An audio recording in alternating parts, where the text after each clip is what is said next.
When we think about permanency, traditionally we think about adoption. And so really making sure that we are laser focused on the need for every youngster to have permanency. With our older children, their family situation may have changed, so we can look at reunification with their parents or other family members as a way to achieve permanency.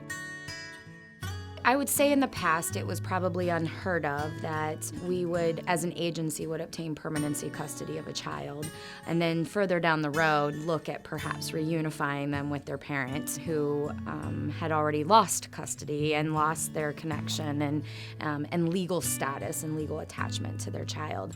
Permanency has changed at our agency in a number of ways. In the past, we worked with youth as they approached emancipation. Emancipating from foster care was an acceptable outcome for a youth as they aged out of our system. Emancipation is no longer a permanency outcome. That is not something that we find acceptable anymore.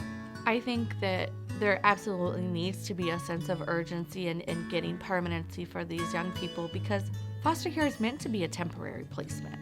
Every single day that this young person is in a placement that is temporary, I think that their well-being really suffers.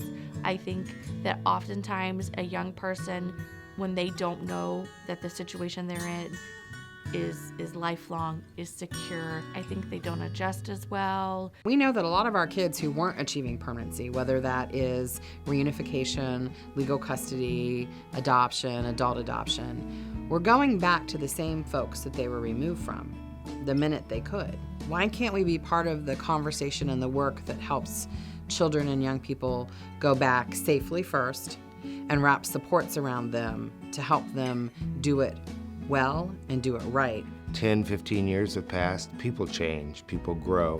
The issues that they had in the past are no longer the issues that they have now. We are re-looking at those biological families as a possible placement resource for our children, and we have successfully reunified several children who are in the permanent custody of the agency with their biological mother or father. Probably one of the biggest challenges that we face are the young people who are 16 or 17 who are in a solid, stable foster placement that is providing them stability that maybe they've never had before. Those young people are seeing successes maybe they haven't had in the past. So it's often a challenge with those young people to be able to say, well, why would I leave this because it's the most success I've had? We want to find those forever supports for those young people because they can continue those successes that they're currently having, but also so that when they're 19 and when they're 23 and when they're 28 and when they're 45 years old, they'll still have that family, that support, that web around them. So that we aren't creating multiple generations of individuals who are working with a system, a child welfare system, a judicial system, a prison system, benefits, medical card, food stamps, all of that, because it's all part and parcel of the same. We are typically their first safety net. They come back to protective services agencies and look for help. So they end up with open cases. They end up having children and having open cases. The cycle continues because for them, that's what normal has looked like in the past. If we do not establish that permanency for them, we don't give them the ability to function on their own and develop a support system in the community. And they work with us forever.